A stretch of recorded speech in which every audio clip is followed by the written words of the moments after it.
bienvenue à une autre chronique de M3A Santé et Spiritualité, un corps sain dans un esprit sain.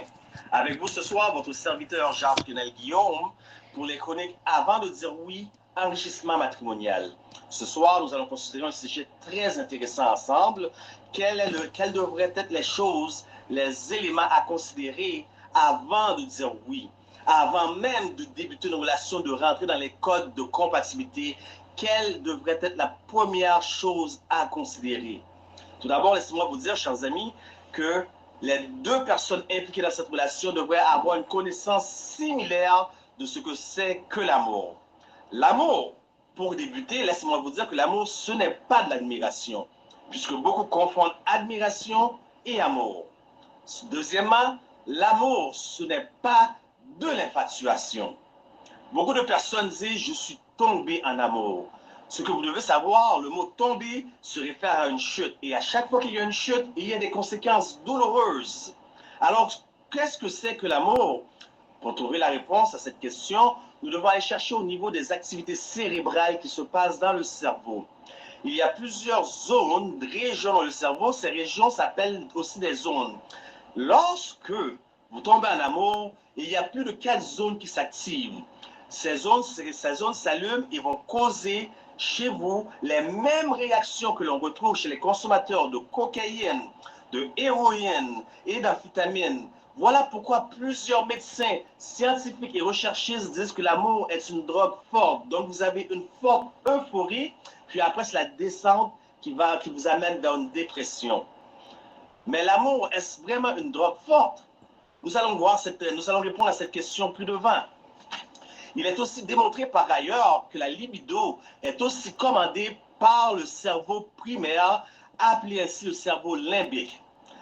La neurologie démontre que sexe et amour occupent des zones voisines dans le cerveau. Et lorsqu'elles sont fusionnées, cela va créer de l'infatuation. Donc, l'infatuation, lui, va vous amener jusqu'à vous créer des scénarios dans votre cerveau, dans votre pensée, à penser déraisonnablement à l'autre. Et en pensant déraisonnablement à l'autre, vous croyez ainsi que vous êtes en amour, mais vous n'êtes pas en amour. L'infatuation va vous causer à avoir des rêveries, donc le daydreaming, comme certains appellent, ou des fantasmes, ce qui va dégénérer une riche activité cérébrale dans votre cerveau. En d'autres parties, plusieurs se mélangent entre cette infatuation. Qu'est-ce qui cause cette infatuation? C'est que tout comme les animaux, chaque être humain possède sa propre odeur. Cette odeur est une odeur invisible. On l'appelle phéromone. Écoutez bien, dans ma petite entreprise d'entretien ménager, j'avais une dame qui m'a appelé pour aller faire du ménage chez elle. Donc, j'ai donc envoyé une employée, mais la dame a donné des instructions spécifiques. Elle a dit, ne rentrez pas dans cette chambre. Et si par vous faites erreur et vous rentrez dans cette pièce-ci, ne touchez à rien, ne lavez à rien de ce qui se trouve dans cette pièce. Malheureusement, la dame que j'ai envoyée s'est trompée. Elle s'est mise à faire du lavage. Mais il y avait un chandail.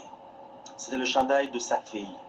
Ce chandail possédait encore l'odeur de sa fille, bien que décédée depuis 4 ans déjà. L'odeur de sa fille, et vous pouvez comprendre la réaction de la dame. Voyez-vous, chaque être humain possède une odeur. Ce n'est pas pour rien que les animaux vont renifler le postérieur des autres animaux pour recevoir du désir, pour recevoir du plaisir. Donc, chaque être humain a en soi une odeur invisible. Cette odeur peut être variée selon la période, selon le pays dont il vit, selon les aliments dont il mange, selon les ingrédients, les épices qu'ils mettent dans les aliments.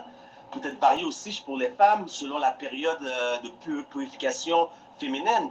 Donc, ce n'est pas de l'amour. Et comprenez bien, ce n'est pas de l'amour, ce sont des activités cérébrales qui se passent dans le cerveau qui peuvent déjouer votre attention. Qu'est-ce que c'est alors que l'amour? L'amour, bien aimé, c'est une décision. L'amour, ce n'est pas une émotion ni un sentiment. Pourquoi? Parce que si je me lève le matin de mauvaise humeur, selon la température, je décide donc de ne pas vous aimer. Ou je peux me lever le matin et dire, je ne ressens plus rien pour toi. Plusieurs vont parler de chimie. Ce n'est pas une question de chimie. L'amour n'est pas une question de chimie, mais bel et bien une décision réfléchie. Je décide de t'aimer en dépit de la manière que tu me traites. Je décide de t'aimer en dépit de la façon que je suis traité. Je décide de t'aimer pour X, Y et Z raisons. L'amour est une décision. Et croyez-moi, l'amour ne bénéficie pas à celui qui est aimé, mais à celui qui aime. Voilà pourquoi il est écrit dans la Bible, en 1 Corinthiens chapitre 13, et je lis pour vous, et vous allez voir exactement ce que c'est que l'amour. Paul écrit, quand je parlerai les langues des hommes et des anges, si je n'ai pas l'amour, je suis un airain qui résonne ou une cymbale qui retentit. Et quand j'aurai le don de prophétie, la science de tous les mystères et de toute la connaissance, quand j'aurai même toute la foi jusqu'à transporter les montagnes, aïe, si je n'ai pas l'amour, je ne suis rien. Et quand je distribuerai tous mes biens pour la nourriture des pauvres, quand je livrerai même mon corps pour être brûlé, si je n'ai pas l'amour, cela ne me sert à rien. Mais écoutez bien maintenant, l'amour est patient. L'amour, il est plein de bonté. L'amour n'est point envieux. L'amour ne se vante point. Il ne sent point d'orgueil. Il ne fait rien de malhonnête. Il ne cherche point son intérêt. Il ne s'irrite point. Il ne soupçonne point le mal. Il ne se réjouit point de l'injustice, mais il se réjouit de la vérité. Écoutez bien, il excuse tout. Il supporte tout. Il croit tout. Il pardonne tout. L'amour ne périt jamais. 1 Corinthiens chapitre 13, verset 1 à 7.